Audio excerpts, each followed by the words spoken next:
Cześć, Bartek Urban. Zapraszam do testu Hondy HR-V.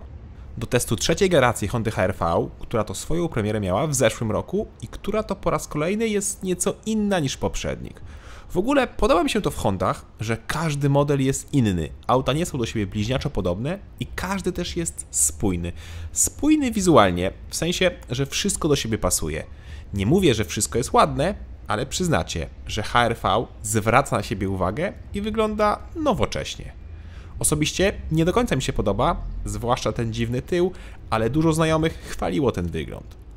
To, co pozostało po drugiej generacji, to m.in. schowane tylne klamki, przez co auto wygląda nieco jak trzydrzwiowe.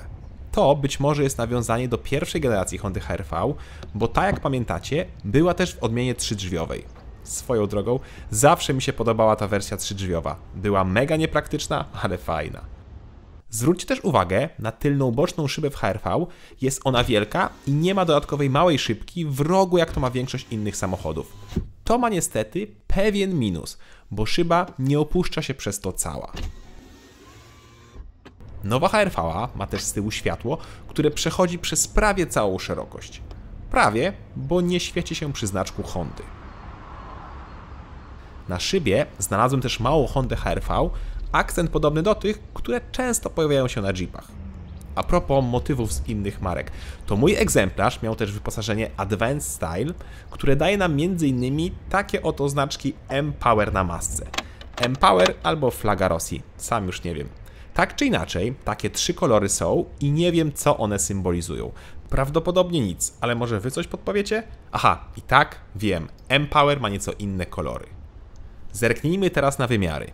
Nowa HR-V ma 4340 mm długości, 1866 szerokości oraz 1582 mm wysokości. Rozstaw osi to 2610, a prześwit to 188 mm. Czyli trzecia generacja jest o 46 mm dłuższa, 94 mm szersza oraz o 23 mm niższa. Nowa HR-V ma też o 3 mm większy prześwit oraz dokładnie taki sam rozstaw osi jak poprzednia generacja. Niestety, pomimo większych wymiarów, kufer się zmniejszył i to znacznie. Poprzednik miał 448 litrów, a nowa odmiana ma 335. I to wliczając ten schowek pod podłogą. Niestety, kufer ma taką małą pojemność, bo tam za tym schowkiem są schowane akumulatory od hybrydy. Chociaż tak naprawdę nie widać, żeby bagażnik był aż tak mały. I to, co jest super, to po złożeniu oparcia podłoga jest idealnie płaska, ale tak idealnie. A to wszystko dzięki zastosowaniu Magic Seats, czyli patentu ze składanymi tylnymi fotelami. W ogóle zobaczcie, że po złożeniu oparcia siedzisko też się przesuwa i idzie niżej tylko po to, żeby właśnie podłoga była idealnie płaska. Sprytne. Tak samo sprytne jest podnoszenie siedziska i tworzenie dodatkowej przestrzeni bagażowej. To lubię.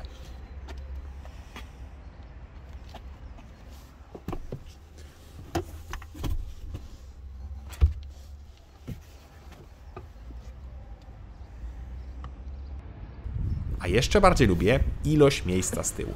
No sami zobaczcie, ja mam 186 cm wzrostu i jak dużo mam tu miejsca. Szok! Nikt w klasie nie ma tyle przestrzeni w tylnym rzędzie.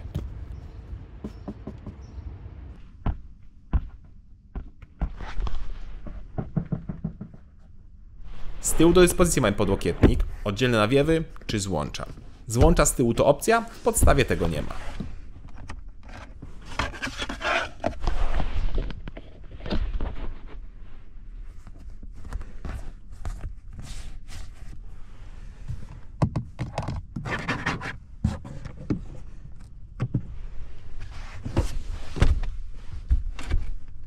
Z przodu witają nas wygodne fotele z niezłym trzymaniem bocznym. Fotel ma manualną i to bardzo dużą regulację, tak więc każdy tutaj wygodnie siądzie. Szkoda tylko, że podłokietnik w ogóle nie jest regulowany.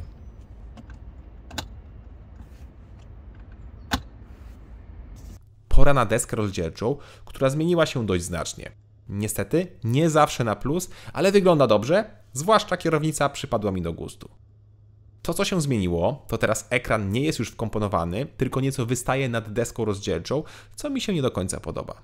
Podobnie jak i w poprzedniku, tak i tutaj system niestety działa momentami wolno i łapie opóźnienia.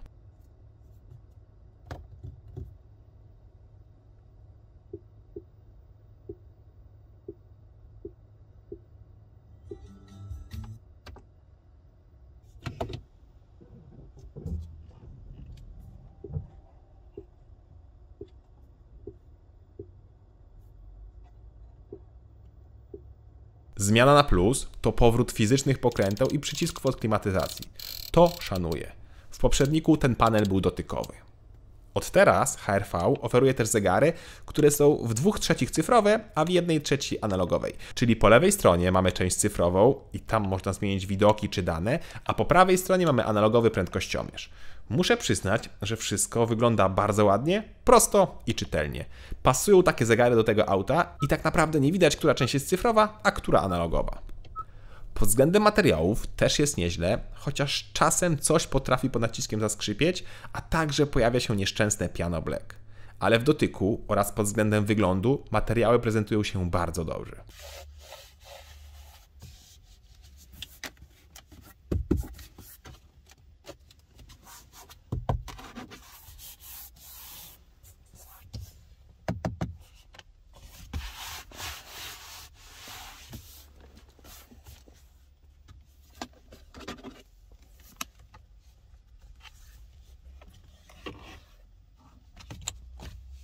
No dobra, to jeszcze sprawdźmy schowki i będzie można zaglądać pod maskę.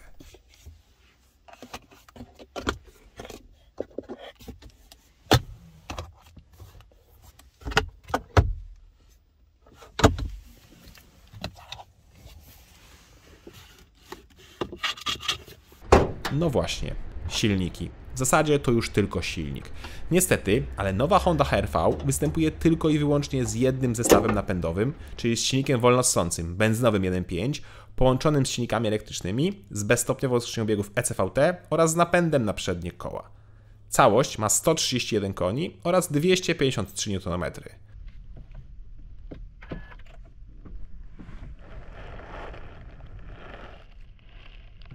Tak, nie można mieć już innego silnika, ani innej skrzyni, ani napędu 4x4. To jest w sumie duża wada, bo na przykład poprzednia generacja miała w ofercie genialną odmianę Sport z silnikiem 1.5 turbo o mocy 182 koni, z którą można było mieć manual. Była bardzo szybka i świetnie jeździła. A nowa odmiana szybka już nie jest. Od 0 do 100 katalogowo powinno być 10,7 sekundy. Pora to sprawdzić.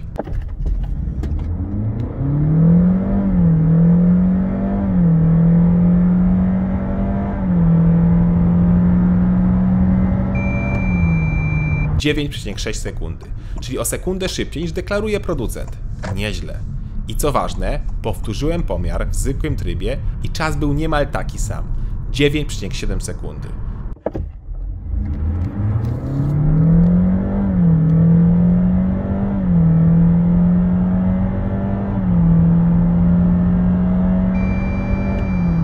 Do miasta w zupełności wystarczy.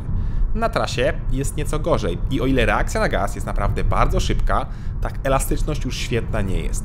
Nie czuć tych 253 Nm. Zresztą, zobaczcie sami.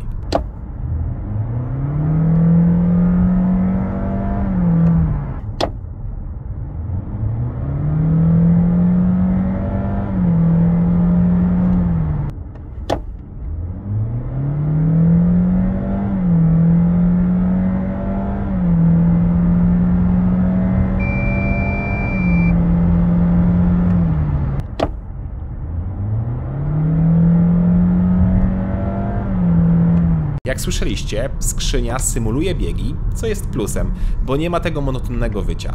Ale i tak w kabinie jest głośno. Honda HR-V jest słabo wyciszona. Podczas przyspieszania silnik spalinowy mocno słychać i wydaje on dźwięk, jakby wył tak podczas ślizgającego się sprzęgła.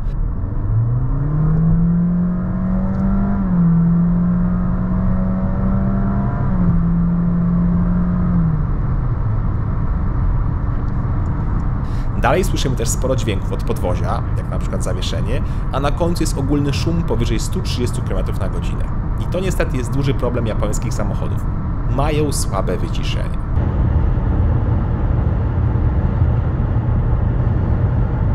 A szkoda, bo hybryda w HR-V działa bardzo dobrze i jak najdłużej stara się jechać na samym silniku elektrycznym. W ogóle tutaj właśnie pierwsze skrzypce gra napęd elektryczny, a do pomocy wkracza silnik spalinowy, a nie jak w większości hybryd jest odwrotnie. W ogóle to układ ma silnik spalinowy, który pracuje w trybie Atkinsona i ma moc 107 koni. Dalej jest generator o mocy około 90 koni, a jeszcze dalej jest silnik elektryczny o mocy 131 koni. Jak słyszeliście, całe auto ma właśnie łącznie też 131 koni, bo to ten silnik elektryczny napędza HR-V. Czyli generator przekazuje energię z silnika spalinowego do akumulatora, a następnie akumulator do silnika elektrycznego, a ten napędza koła. Oczywiście są momenty, kiedy to koła są napędzane tylko przez silnik spalinowy, bo to on wtedy jest najbardziej ekonomiczny. I dlatego w całym układzie jest sprzęgło, które przełącza pomiędzy źródłem napędu. Czyli jeszcze raz, podsumowując tą całą skomplikowaną gadkę. Honda jak najwięcej chce jeździć na elektryku, a silnik spalinowy zazwyczaj działa po to, żeby naładować akumulatory. Niestety, to oznacza, że jak się odpali silnik spalinowy, to wchodzi na wyższe obroty, żeby szybciej akumulatory doładować. Zresztą, zaraz zobaczycie sami. Najpierw odpaliłem samochód normalnie, czyli odpala się zawsze na elektryku, a jak poczekacie chwilę, to odpala się silnik spalinowy.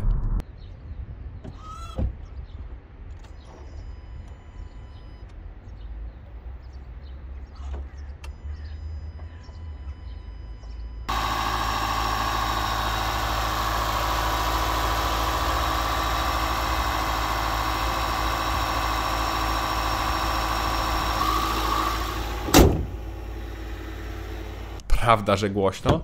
Głośno, ale i super oszczędnie. Poważnie, super oszczędnie. HR-V w mieście paliła mi od 4 do 5,5 litra, a absolutnie nie bawiłem się w żadną ekojazdę. Jak zrobiłem raz taką zabawę w ekojazdę, to zrobiłem 3,6 litra. Szok. Poranne korki w Warszawie to 4,5 litra. Brawo Honda. Na trasie jest nieco gorzej, ale wciąż akceptowalnie. Przy 90 km na godzinę zrobiłem wynik poniżej 6 litrów, a przy 140 miałem 7,8 litra. Bak paliwa ma 40 litrów. Poprzednik miał 50 litrów. Aha, i szkoda, że wciąż mamy bak paliwa otwierany na ciemno z kabiny. Przed cennikiem porozmawiajmy jeszcze o samej jeździe. HR-V jeździ się bardzo przyjemnie. Układ kierowniczy jest precyzyjny, a zawieszenie w miarę komfortowe, ale nie przesadnie. Samochód ma też łopatki przy kierownicy, ale nie służą one do zmiany biegów, tylko do zmiany siły rekuperacji. Naprawdę, gdyby nie ten hałas, to naprawdę byłoby świetnie. Gdyby nie hałas i cena, ale co dziś nie jest drogie. Nowa Honda HR-V startuje od 134 tysięcy złotych, a mój egzemplarz kosztował 160 tysięcy złotych. No jest drogo. Ale też w podstawie auto ma niezłe wyposażenie, w zasadzie mało co trzeba dokupić. Chociaż ja i tak tęsknię za wersją 1.5 turbo, bez hybrydy i z manualem. Ależ to było fajne auto. Honda HR-V ma dwie wady: wyciszenie oraz cena. W sumie to 3, bo brakuje też nieco osiągów. No dobra, 2, bo przecież cena to dziś wszędzie jest wada. W końcu Dacia Duster można skonfigurować za ponad 100 tysięcy złotych. Osiągi są naprawdę przeciętne, nie czuć tego wysokiego momentu obrotowego, chociaż w mieście no wystarczające, ale wyciszenie wciąż jest kiepskie. Ale poza tym Honda HR-V wypada bardzo, ale to bardzo dobrze. Poważnie, począwszy od przemyślanego i bardzo praktycznego wnętrza, przez jakość materiałów, po wystarczające właściwości jezdne i świetne spalanie. Bardzo miłe zaskoczenie, chociaż ja i tak wolałbym kupić Hondę Jazz. Jeśli nie potrzebujecie większego prześwitu, to Jazz sprawdzi się świetnie, a oszczędzicie parę złotych. Cześć!